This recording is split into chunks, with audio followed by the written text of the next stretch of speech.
Eu quero convidar você a ler a palavra do Senhor no capítulo 14 que Paulo escreve aos Romanos.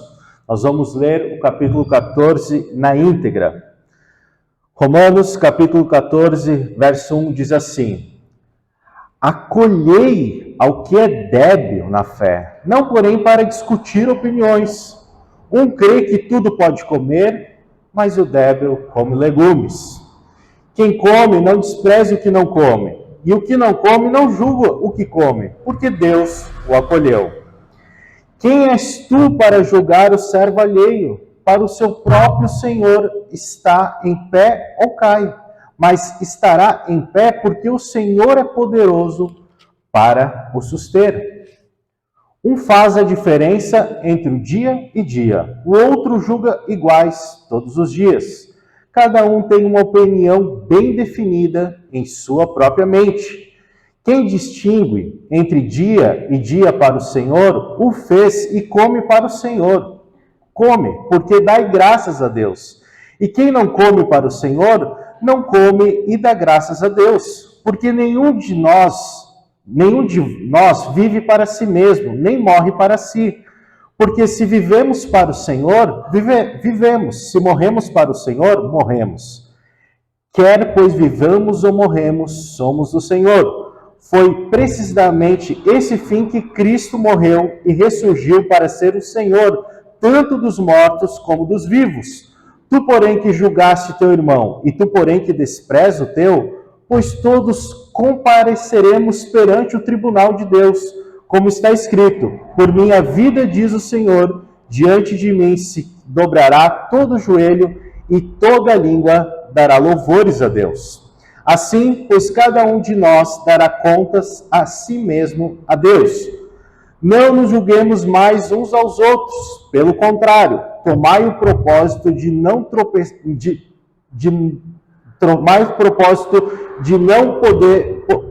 tropeço ou escândalo ao vosso irmão. Eu sei que eu estou persuadindo no Senhor Jesus, de que nenhuma coisa é de si mesmo impura, salvo para aquele que assim a considera. Para este é impura. Se para causa de comida o teu irmão se entristece, já não andas segundo o amor fraternal. Por causa da tua comida, não faças perecer aquele a favor de quem o morreu. Não seja, pois, vituperado o vosso bem, porque o reino de Deus não é comida nem bebida, mas é a justiça, a paz, a alegria no Espírito Santo. Aquele que deste modo serve a Cristo é agradável a Deus e aprovado pelos homens. Assim, pois, seguimos as coisas da paz e também da edificação uns para com os outros. Não destrua as obras de Deus por causa da comida. Todas as coisas, na verdade, são limpas, mas é um mal para o homem o comer com escândalo. É bom não comer carne, nem beber vinho, nem fazer qualquer outra coisa com que teu irmão venha tropeçar, ou se ofender ou enfraquecer. A fé que tens para ti mesmo perante o Senhor. Bem-aventurado aquele que não se condena naquilo que aprova, mas aquele que tem dúvidas é condenado se comer, porque o que se faz não provém da fé, e tudo que não provém da fé é pecado. Amém? Meus irmãos, vamos orar mais uma vez? Senhor, nós estamos diante da Tua santa palavra. Sabemos que daqui somos alimentados. Sabemos que daqui nós tiramos o nosso alimento espiritual e nós queremos nessa manhã poder sentar à Tua mesa e sair fartos da Tua palavra, Senhor. Para isso, Senhor, eu oro que o Senhor me use para a glória do Teu nome, que os meus irmãos, Pai, possam estar atentos com seus corações, as suas mentes voltadas a Ti, Senhor, e que o Senhor seja exaltado. Amém.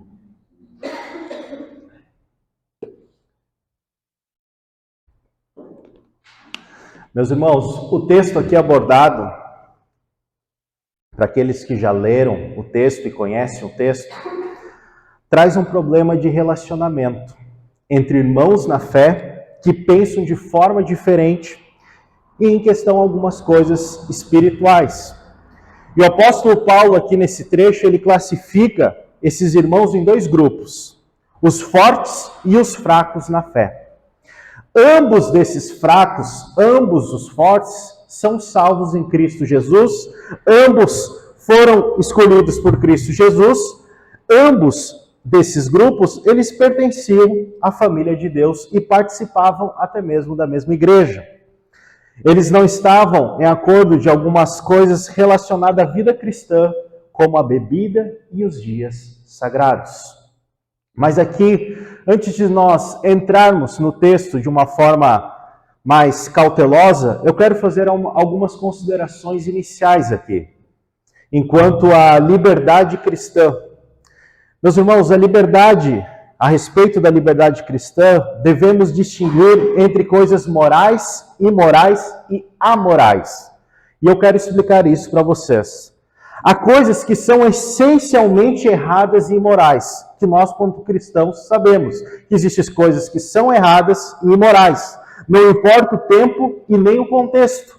Essas coisas elas devem ser repudiadas e tratadas como imorais por todo filho de Deus. Como um exemplo clássico, a embriaguez. A embriaguez não é algo que glorifica a Deus. A embriaguez não é algo que leva ao homem a Deus. A embriaguez, pelo contrário, distancia o homem de Deus. Entretanto, há práticas que são morais e virtuosas na própria essência e devem ser praticadas por todos os crentes em todos os tempos e em todos os lugares. Citamos como exemplo o amor fraternal que é citado pelo apóstolo. Mais difícil, porém, é distinguir aquilo que é amoral e neutro em si mesmo. O que é amoral, meus irmãos? O amoral pode tornar-se inconveniente e até mesmo escandaloso, dependendo da situação que nós, quanto cristãos, nos encontramos ou até mesmo praticamos. Um exemplo comum nos dias de Paulo era a prática de comer carne e beber vinho, como diz no capítulo 14, verso 15, verso 21, que provoca escândalo nos crentes fracos. E os crentes fortes, de posse de sua liberdade em Cristo, comiam carne e bebiam vinho sem nenhum drama na consciência. Olha aqui, nós temos dois grupos, recapitulando aqui essa parte inicial. Nós temos um grupo de irmãos fortes na fé, que comem carne e bebem vinho, e tem alguns fracos que se escandalizam por aqueles irmãos tomarem vinho e comerem carne. Mas Paulo nos traz uma instrução maravilhosa nesse texto. Eles em si, os fracos, eles ficavam escandalizados quando isso acontecia, quando os crentes mais fortes faziam essa prática. Mas o amor fraternal, ele deve regular a nossa liberdade pessoal ao ponto até de nós abstermos de direitos legítimos para não sermos causa de tropeço para os mais fracos. A igreja, meus irmãos, não é um lugar de disputa de ideias acerca de coisas secundárias em relação da fé, mas é um campo fértil para que eu possa exercer amor ao próximo. Ou seja, se meu irmão se escandaliza se eu tomo um vinho ou como uma carne, eu preciso amar e ter misericórdia e amor por ele não entender. Eu não vou tomar um vinho ou comer uma carne vermelha se ele come legumes. É exatamente isso que Paulo está trazendo no contexto. Ou seja, a igreja, meus irmãos, é um ótimo espaço para a gente exercer esse amor fraternal. Porque se a gente observarmos várias culturas aqui presentes diferentes, nós temos gaúchos, temos paranaenses, temos nordestinos, temos paulistas, temos cariocas, temos chilenos, olha só, nós temos uma diversidade. Já imaginou cada um trazer um pouquinho da sua cultura local e começarmos a misturarmos aqui e decidirmos como irá ser a nossa prática moral e ética quanto cristãos? Ia dar uma confusão, ia dizer, não, a minha opinião vale mais do que a tua. Não, mas eu fui criado assim. E é exatamente isso que Paulo está falando, que a igreja em si, ela não deve ser um lugar de disputa por coisas secundárias, mas sim primárias. E o que é primário é o Evangelho de Cristo Jesus, a verdade das Escrituras. E aqui a nossa proposta é essa, quando nós vemos em Romanos capítulo 14 e 15, trata em si de uma discussão não essencial em relação à nossa fé, mas sim à prática da nossa fé. Porque aqui no contexto os crentes estavam formando coisas secundárias, como alimentos e dias sagrados na essência do cristianismo. E nós sabemos, meus irmãos, que aqui, a igreja de Roma, os crentes fracos julgavam os crentes fortes como mundanos, e os crentes fortes desprezavam os crentes fracos como imaturos. O pecado dos crentes fracos, meus irmãos, era o julgar os crentes fortes.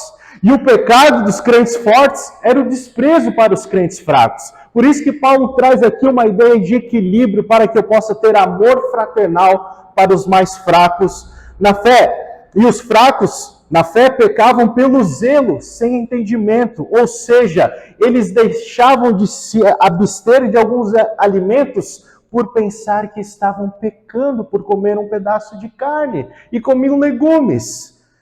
Não estou falando nada aqui contra veganos, quero que entendam. Mas os crentes fracos pecavam pelo zelo, sem entendimento. Eles não sabiam por que o faziam, mas apenas tinham um certo temor de achar que estavam fazendo aquela prática, como comer carne ou beber vinho, em pecado. E agora, os crentes fortes, que se achavam os fortes, pecavam sem ter a essência do amor. Eles pecavam pelo entendimento que eles tinham, de saber que comer e beber do vinho não era um pecado, mas eles praticavam sem o amor. Tanto o julgamento quanto o desprezo, meus irmãos, o julgamento da parte dos fracos e o desprezo dos fortes, são atitudes indignas de um membro de uma família de Deus. Em vez de exercer o amor fraternal, acolhendo uns aos outros, os crentes de Roma, aqui nesse contexto, estavam criticando e condenando uns aos outros. Em vez de viver desprezando e julgando uns aos outros, eles deveriam coexistir amigavelmente numa comunidade cristã.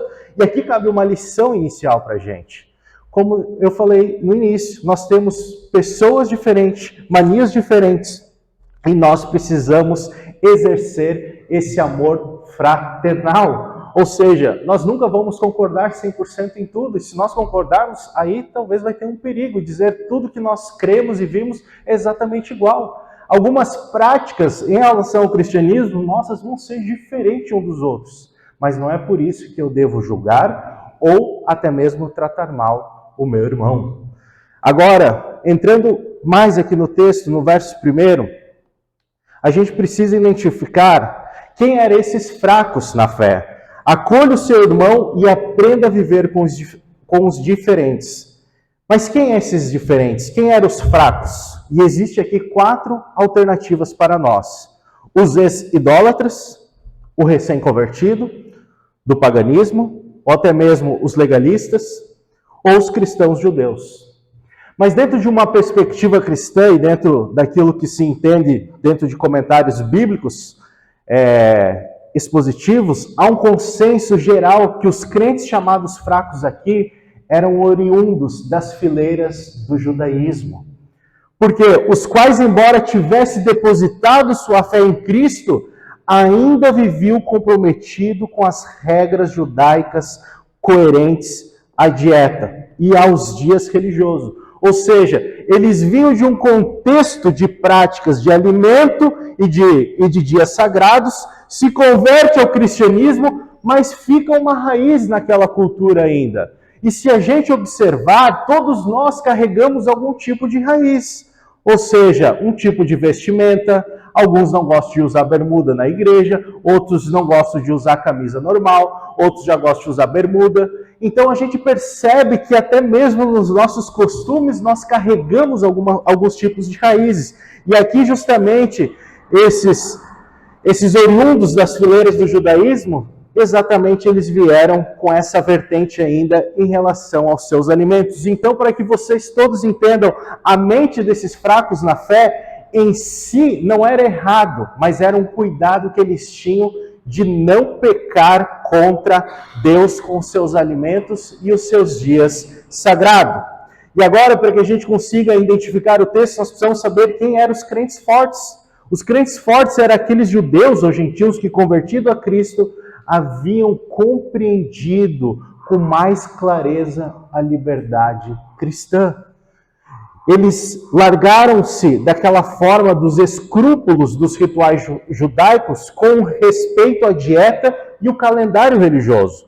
Os crentes fortes eram a maioria da igreja de Roma. E nós podemos observar no verso 1 que Paulo com ele se identifica, quando ele fala exatamente assim: ora, nós que somos fortes devemos suportar a debilidade dos fracos e não agradar-nos a nós mesmos.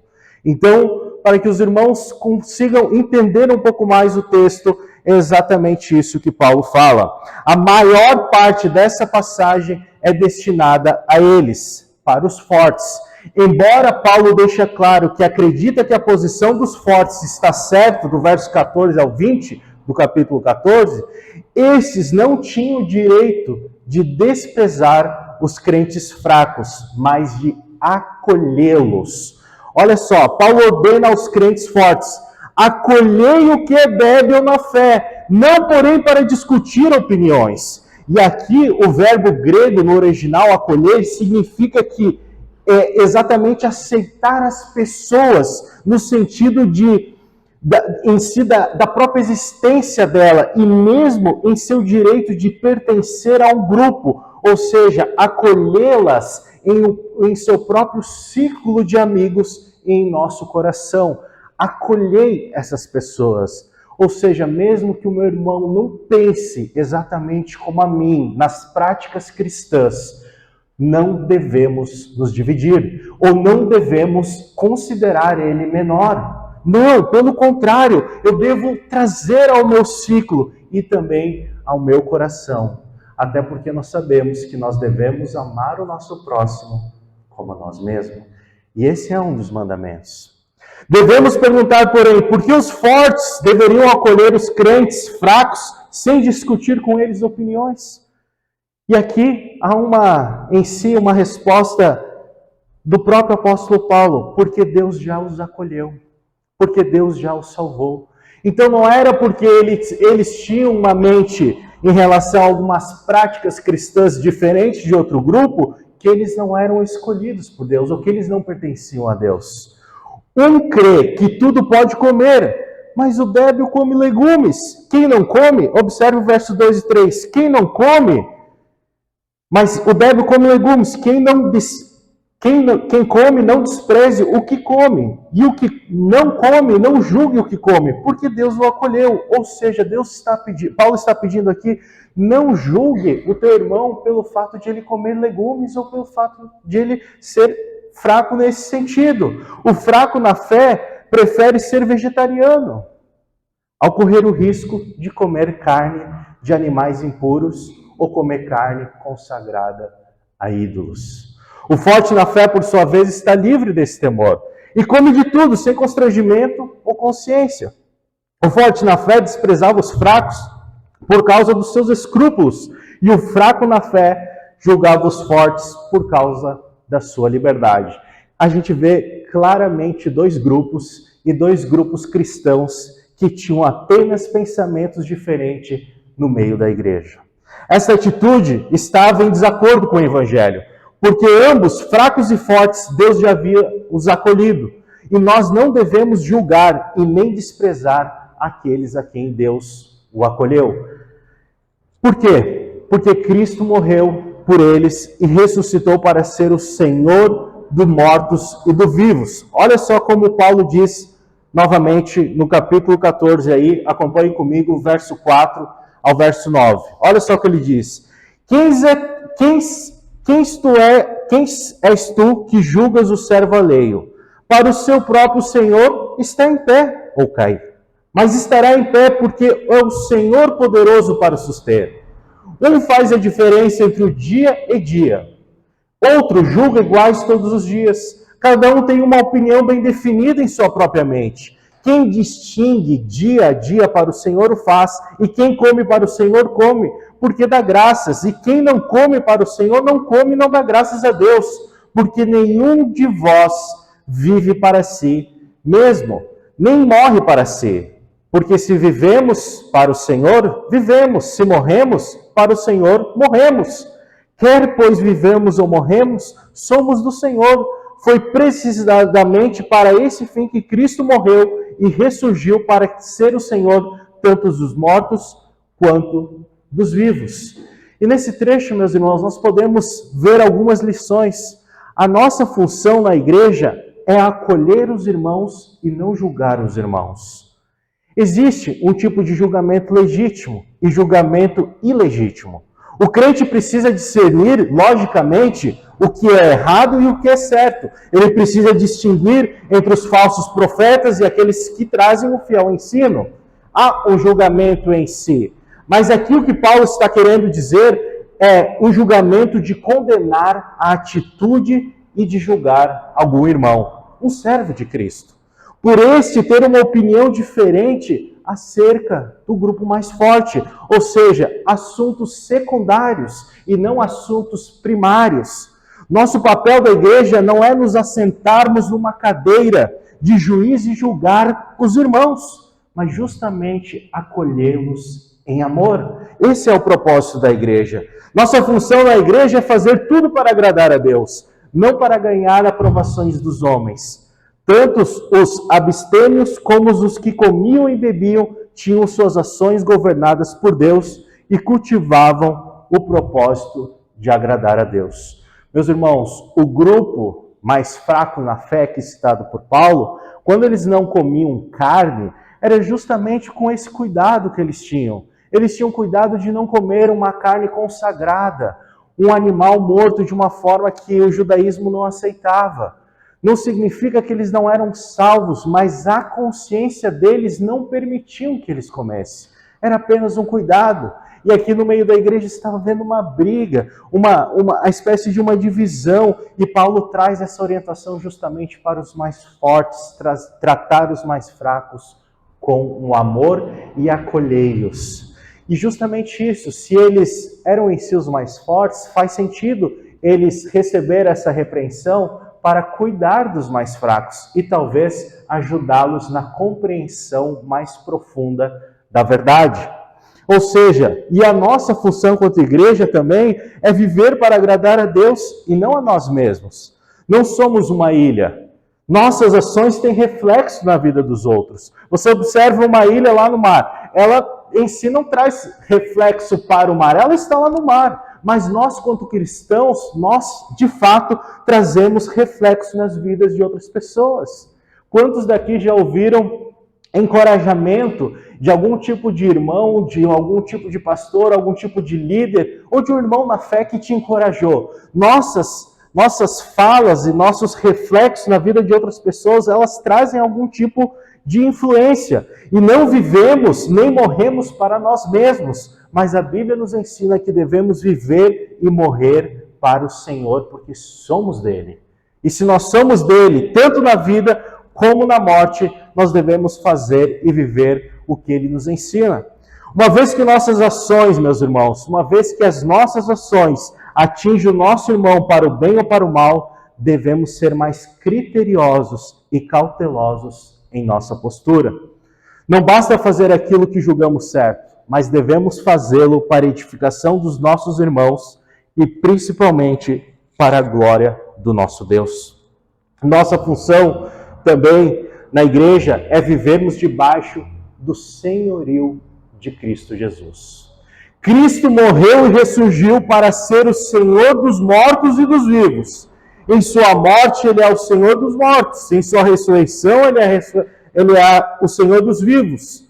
Se Jesus, o Senhor, o acolheu tanto os fracos quanto os fortes, devemos parar e olhar e honrar a esse Senhor. Acolher uns aos outros. Por ele ser o nosso Senhor, nós devemos viver para ele. E por ser também o Senhor dos outros cristãos, irmãos, nós também devemos respeitar a forma como esses se relacionam com as suas práticas secundárias em relação às suas vidas.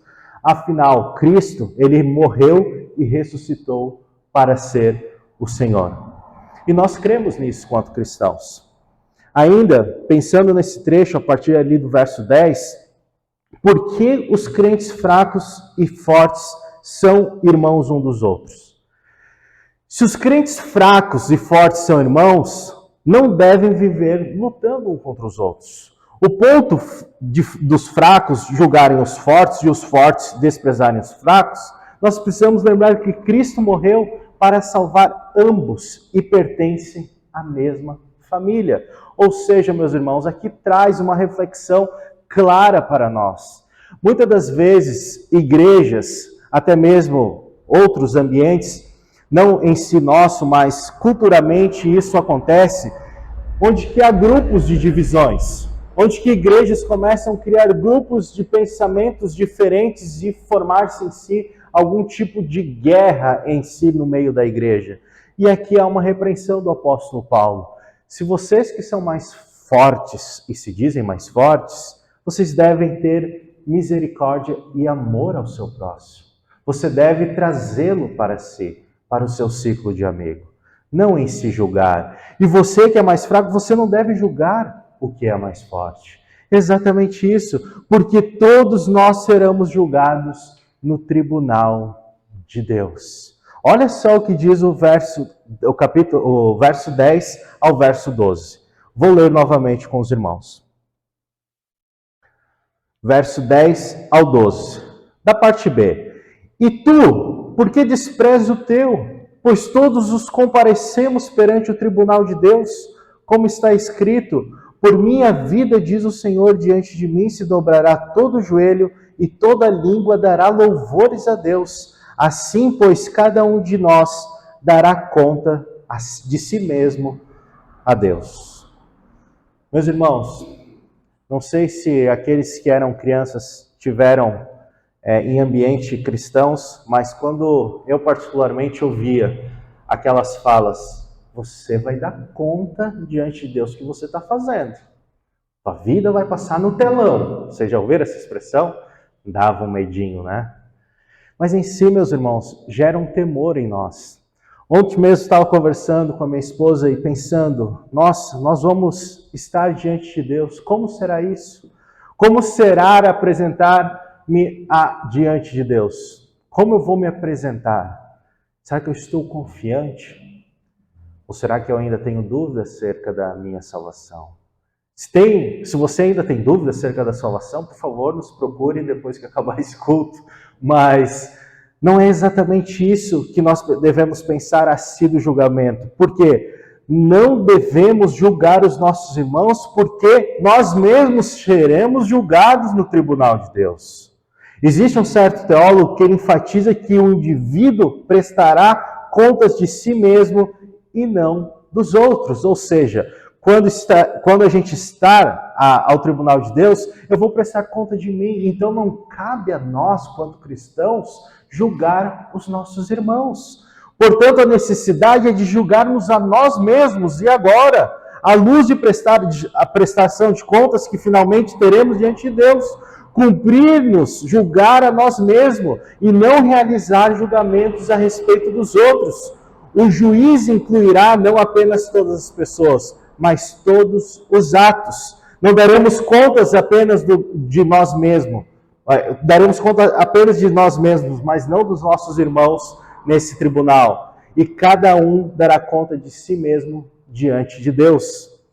Mas é interessante que, para nós cristãos, é obviamente que Paulo não está proibindo o crente de exercer julgamento, pois do contrário não podemos obedecer à ordem de Jesus, que ele fala em Mateus 7,15, acautelai-vos dos falsos profetas. Ou seja, nós não estamos falando acerca da pregação, nós estamos falando acerca de julgamentos em si, a teologia praticada de alguns cristãos, mas nós estamos falando em si das práticas dos secundárias, não primárias dos nossos irmãos. O que Jesus proíbe os seus seguidores não é a crítica, mas é a mania de censurar, de julgar, no sentido de estabelecer juízo, ou de condenar alguém, ou de condenar algo.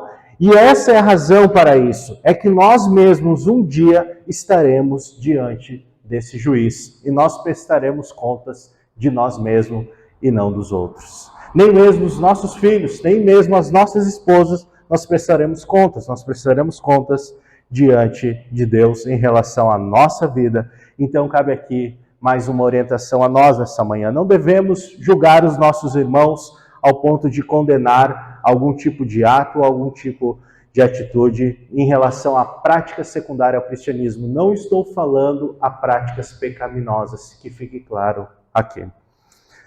Mas aí o apóstolo Paulo começa a falar, a partir do verso 13, para que a gente deve amar o seu irmão e não ser uma pedra de tropeço para ele. De que forma nós podemos amar o nosso irmão deixando de ser uma pedra de tropeço para ele? Paulo nos dá algumas respostas. A primeira, ele diz: pare de julgar o seu irmão e tome o propósito de não calcular tropeço no seu caminho. Olha só o verso 13. Não julguemos mais uns aos outros. Pelo contrário, tomai o propósito de não poder tropeço ou escândalo ao vosso irmão. Paulo, ou seja, o que ele quer aqui? Dar um basta nessa onda. Essa onda de julgamento dentro da igreja. Ele quer dizer assim, pare de julgar um ao outro. Em vez de ser uma pedra de tropeço no caminho dos outros, gerando os problemas da igreja e escândalo fora dela, nós, como cristãos, devemos cuidar e amar um dos outros. Olha só, meus irmãos, é algo tão prático e tão óbvio, tão simples. Quando você tem um relacionamento, a maioria dos irmãos são casados ou são filhos aqui.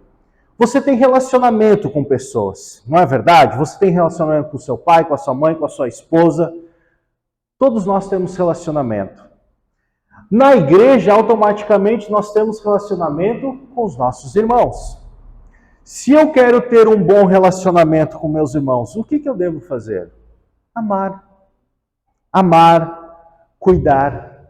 Mas agora, se eu julgo, se eu sou uma pedra de tropeço ao meu irmão, como eu vou ter um bom relacionamento?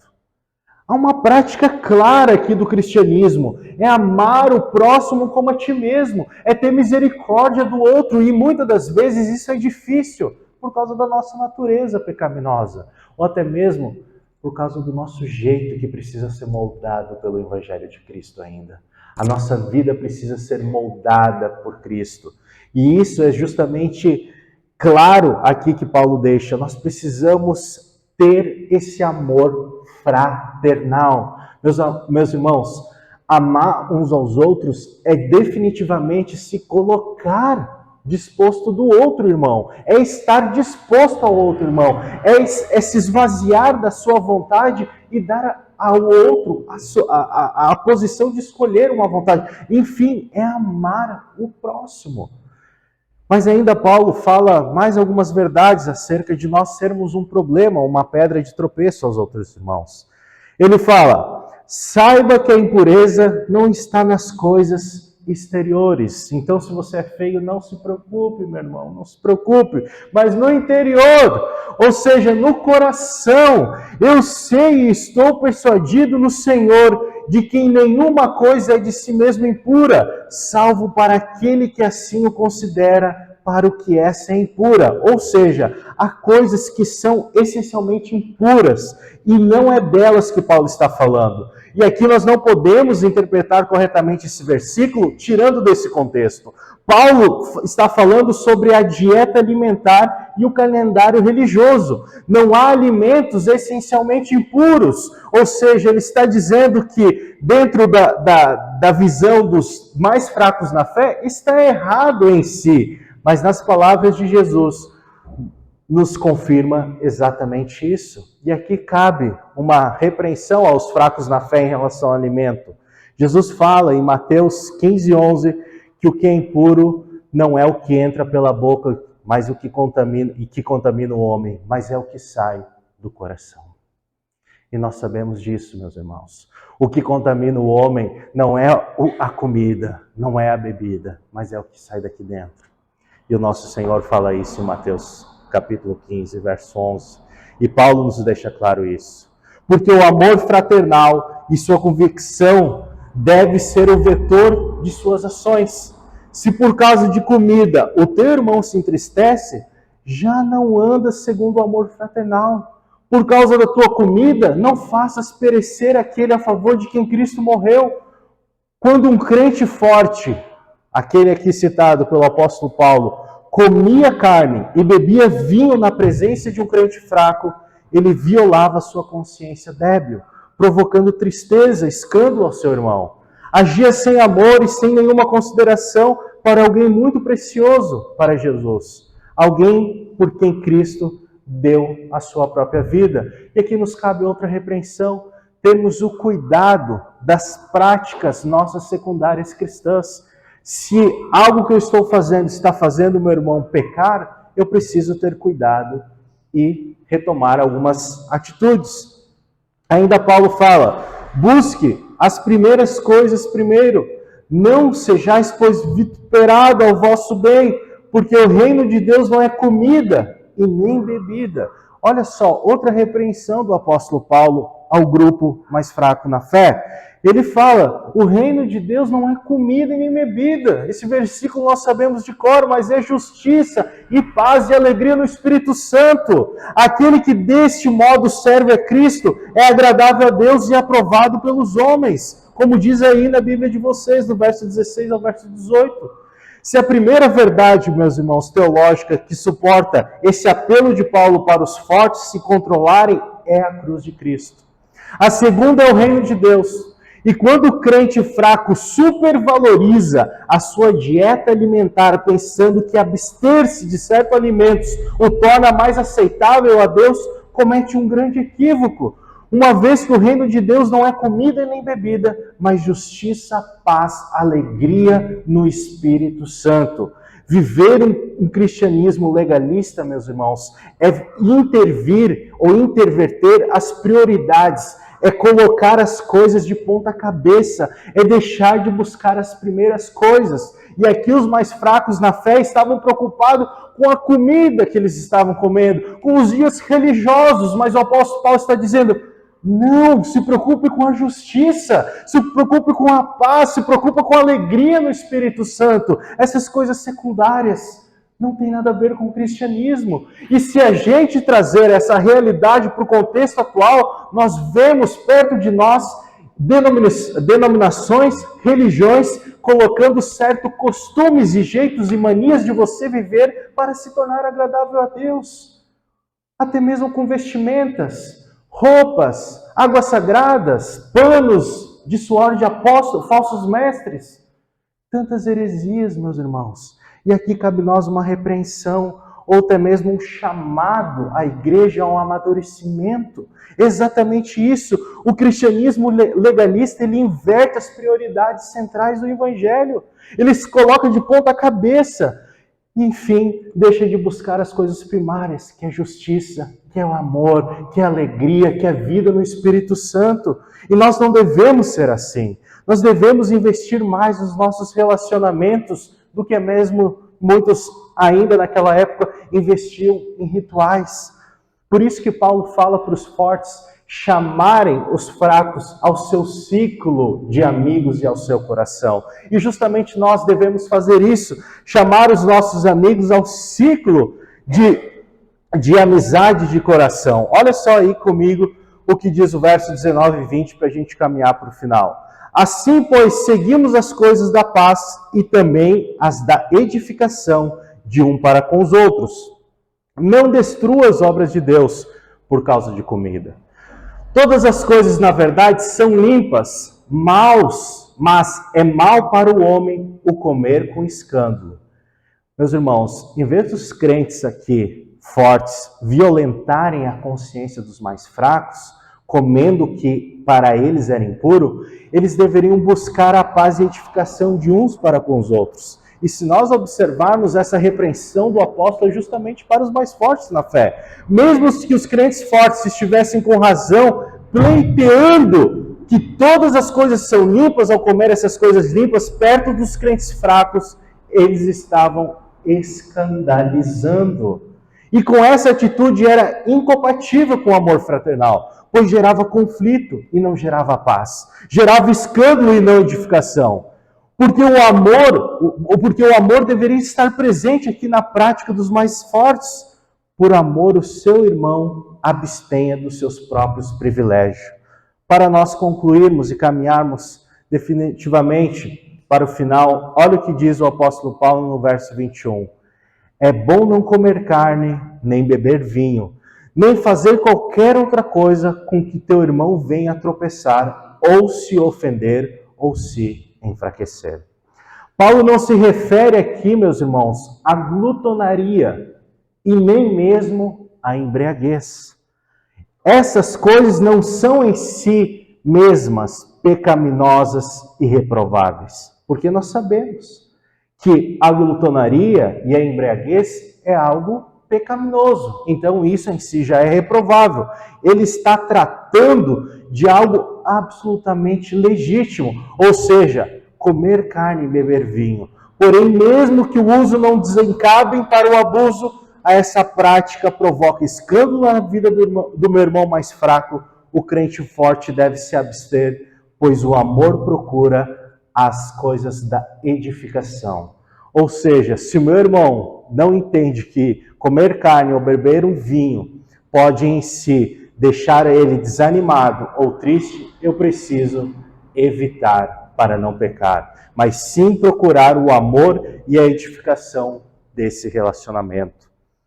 E ainda, um cuidado para nós não se tornar um crente inconsequente e contraditório. Olha só o que diz o verso 22 e verso 23. A fé que tenha para ti, mesmo perante Deus. Olha só, meus irmãos, bem-aventurado é aquele que não se condena naquilo que aprova. Rapidamente, aquele que não se condena naquilo que aprova. Você já não fez algum tipo de julgamento ao seu irmão e dizer, nossa, aquele irmão faz isso, aquela irmã faz aquilo, e quando vê você está fazendo a mesma coisa. Bem-aventurado aquele que não se condena naquilo que aprova. Não adianta eu condenar a atitude de algum irmão se eu a faço mesmo no meu oculto, se eu a faço mesmo quando estou sozinho. Tenha cuidado. Mas aquele que tem dúvidas é condenado se comer, porque o que não faz provém da fé. E tudo que não provém da fé é pecado. Paulo conclui, meus irmãos, esse argumento distinguindo entre o crer e o agir. Entre a convicção pessoal e a conduta em público. O crente precisa ser consistente para não falar uma coisa e fazer outra. Não é terrível quando alguém fala que vai fazer alguma coisa e faz completamente outra? Os casais é que sabem. Não, amor, não vou mais deixar a roupa jogada ou a toalha em cima da cama. No outro dia, a toalha está em cima da cama. Não é ruim? Agora imagina em relação à nossa vida cristã e à nossa prática. Se eu falo ao meu irmão que vou fazer tal coisa por ele, ou se prometo em si ajudar ele e não faço, eu tenho que ter um cuidado muito especial para prometer algo e não realizar. O crente, meus irmãos, precisa ser consistente para não falar uma coisa e fazer outra. Não manter uma convicção e agir na contramão dessa convicção. Ou seja, de repente você tem uma convicção teológica e você começa a ensinar sobre aquilo, você começa a ensinar sua família e de repente você muda novamente de convicção. Nós temos que ter um cuidado, porque o crente ele é chamado a ter um equilíbrio e ter uma convicção da mente. O crente fraco, que imita a liberdade dos fortes, sem compartilhar de suas convicções, é condenado não só por sua própria consciência, mas também por Deus. Portanto, os fortes não devem tentar os fracos a violarem as suas consciências, esperando que hajam como se tivesse escrúpulos quanto ao comer. Paulo conclui que tudo que não provém da fé é pecado. Isso significa que tudo que não é feito com convicção de que está de acordo com a vontade de Deus é pecaminoso, embora possa ser em si mesmo certo. E esse ensino, meus irmãos, aplica não apenas nos alimentos, mas em tudo. Se alguém estiver convencido de que algo é contraditório à lei de Deus, apesar disso praticar, é culpado diante de Deus, embora isso até seja legítimo, ou seja, lícito. Ou seja, meus irmãos, o que Paulo quer dizer aqui no final é que o que deve regir em nós as nossas práticas secundárias do cristianismo é a nossa própria consciência. Se a minha consciência ensina que se eu comer um gado sangrando é pecado, eu não como um gado sangrando é pecado. Se a minha consciência diz que se eu tomar um vinho é pecado, eu não tomo o vinho. Mas se a minha consciência tem diante do Senhor uma liberdade, uma convicção de que se eu comer uma carne ou tomar um vinho não seja pecado, faça para a glória de Deus. E há uma diferença gigantesca em tomar um vinho para a glória de Deus e de que você comer uma carne para a glória de Deus, do que você comer uma carne para a sua satisfação e de que você tomar um vinho para o seu prazer somente. Por isso que Paulo nos chama a ter um equilíbrio, uma consciência da prática secundária do cristianismo. E isso, meus irmãos, se conquista com maturidade, com oração, com comunhão, com vida cristã, com prática cristã. E é exatamente isso que nós somos chamados, a vivermos juntamente, vivendo para a glória de Deus e cada dia aprendendo mais acerca do Evangelho de Cristo. Que Deus nos abençoe. Vamos nos colocar em pé para finalizarmos com mais uma oração. Senhor amado, nós te louvamos porque a tua verdade ela é preciosa. Ela nos liberta, Senhor, de pensamentos muitas das vezes egoístas, muitas vezes humanos em sua essência, mas nós cremos que nós, quanto cristãos, devemos ter uma mente transformada pelo poder do teu Evangelho. E a minha oração, Pai, quanto dos meus irmãos aqui nessa manhã, é que o Senhor continue nos transformando à tua imagem e à tua semelhança. Nos ensina, Pai, a amar o nosso próximo como a nós mesmos. Nos ensina, Senhor, a ser caridosos. Nos ensina, Senhor, a sermos pacientes. Nos ensina, Senhor, a suportar uns aos outros em amor. Nos ensina, Pai, e nos envolve em nós o amor fraternal. Nos ajuda, Senhor, quanto a isso. Somos limitados, somos fracos, Senhor. Nós temos várias dificuldades e nós pedimos perdão por isso. Mas nós clamamos, Pai, por tua mão graciosa em nós. Nós clamamos, Pai, pelo teu perdão. Nós clamamos por tua graça, Senhor, sobre nós. Nos dê cada vez mais maturidade espiritual, mais entendimento sobre as coisas que a tua palavra nos ensina. Nos faz, Senhor, a crescer cada vez mais espiritualmente, não para nós mesmos, não para satisfazer os nossos prazeres, mas sim para a tua glória somente, mas sim para o teu louvor. Nos ajuda, Senhor, quanto a isso. Perdoa as nossas falhas, Senhor, e nos abençoe nesse dia tão precioso, nos dando, Senhor, enriquecimento espiritual, nos dando força, Senhor, espiritual, para nós conseguirmos caminhar com a mentalidade de Cristo e agir segundo tal, Pai. Nos abençoe essa semana que inicia, que essas verdades possam estar cravadas em nossos corações, e quando amanhecer, quando essa semana iniciar, Senhor, nós possamos nos lembrar dessas verdades ditas, Pai. Obrigado por tua graça bendita sobre cada um de nós. Nos abençoe. Em nome de Jesus Cristo. Amém e amém.